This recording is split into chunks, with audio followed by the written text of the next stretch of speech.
Easy open-end production lines depend on high-precision molds to deliver consistent quality results. But just how long can these molds perform before needing significant attention?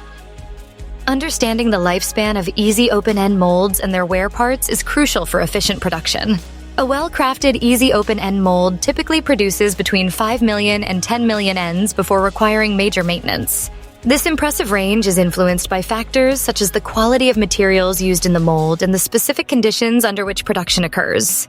However, not every component within the mold shares this longevity. Critical wear parts, including punch pins, cutting blades, and guide plates, have much shorter service lives. These components often need replacement every 1 to 3 million cycles.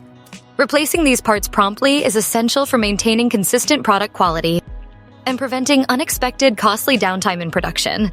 Leading manufacturers closely monitor mold life using automated systems. Regular inspection and preventive maintenance routines are vital strategies that help extend the overall lifespan of both molds and their wear parts, ensuring reliable operation. Ultimately, balancing performance, cost, and maintenance is the key to a dependable, easy open-end production line.